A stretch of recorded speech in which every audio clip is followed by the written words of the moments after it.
अरे पॉवर कुठे ये ना मग रमेशला बोलवा सर कुठे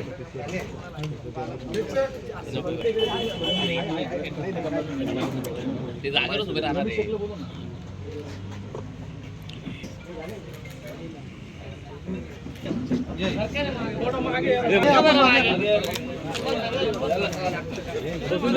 बसून द्या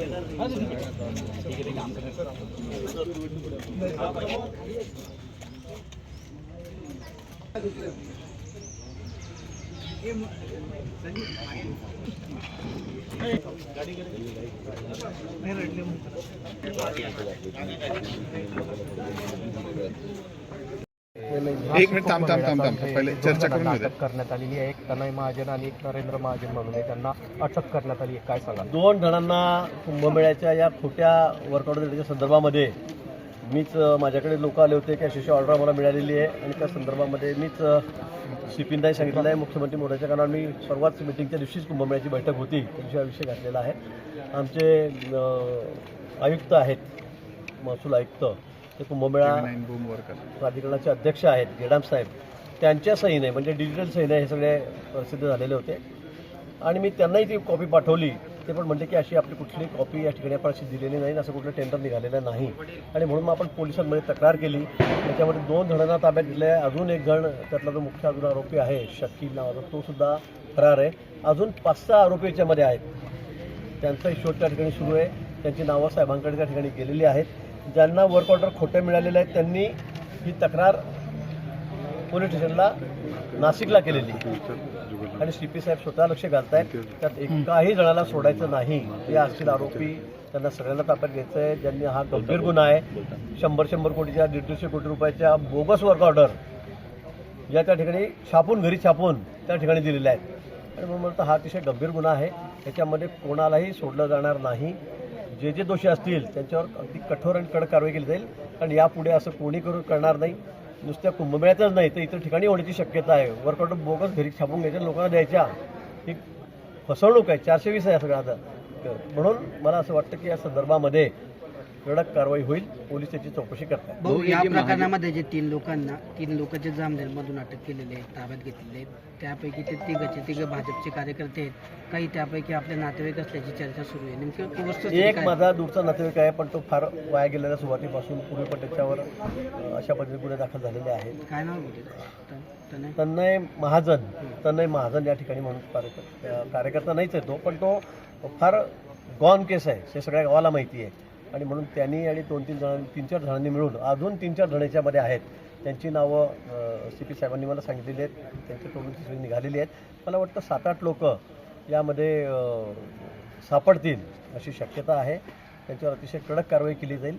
याबरोबर या ठिकाणी गावामध्ये माझ्या अशी तक्रार आली की तुला ग्रामसेवक करतो, तुला तलाठी करतो, पैसे द्या, असे काही ग्रामीण भागातल्या मुलांना फसवून त्या ठिकाणी काही लोकांनी पैसे जमा केलेले आहेत. अशी तक्रार माझ्याकडे आज आलेली आहे. त्या संदर्भामध्ये पोलिसांकडे मी सूचना दिलेल्या आहेत. त्यांना सांगितलं तुम्ही तक्रार द्या, कंप्लेंट द्या आणि त्यांनाही सगळ्यांना ताब्यात घ्या.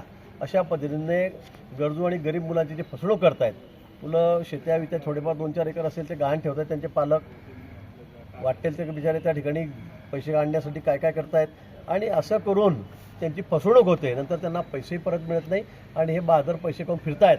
यांचा सगळ्यांचा आता बिलकुल बिमोड करायचा आहे. त्यामुळे याच्यामध्ये कोणालाही सोडलं जाणार नाही. तनय महाजन जो आहे भाऊ, हाच या सगळ्या कुंभमेळ्याच्या ज्या बनावट टेंडर प्रकरणातला मास्टरमाइंड असल्याचं सांगितलं जात आहे. मला वाटतं की याच्यामध्ये अजूनही मोठे आहेत की त्यांनी मोठी रक्कम घेऊन ठेवली असेल. माझ्याकडे आता पुन्हा बातमी आलेली किंवा माझ्याकडे तक्रार आलेली आहे.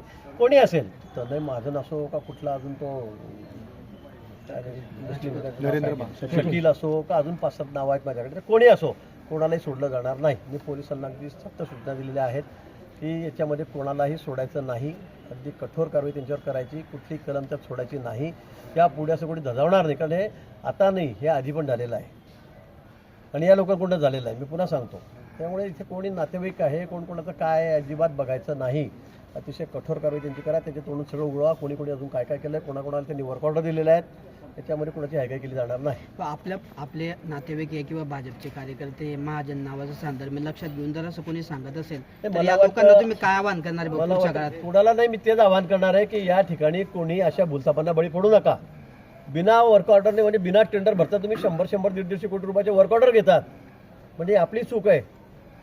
जे वर्क ऑर्डर घेत आहेत हे असं कसं काय, म्हणजे ते मोठी लोक आहेत, त्या क्षेत्रातली लोक आहेत, आणि ते असं कसं काय करू शकतात की 150 कोटीची ऑर्डर मिळाली, 100 कोटीची वर्क ऑर्डर मिळाली, 90 कोटीची मिळाली, आणि ते पोलीस खात्याची, पोलिसांना जेवण पुरवा, पोलिसांना पाणी पुरवा, पोलिसांना मॅट्रेस द्या, गाद्या द्या, चटया द्या, अशा पद्धतीने त्या वर्क ऑर्डर लिहिलं गेलं आहे. मी ते सगळं तुम्हाला दाखवलं, ते सगळं त्या दिवशी जगाला दाखवलं मी त्या दिवशी.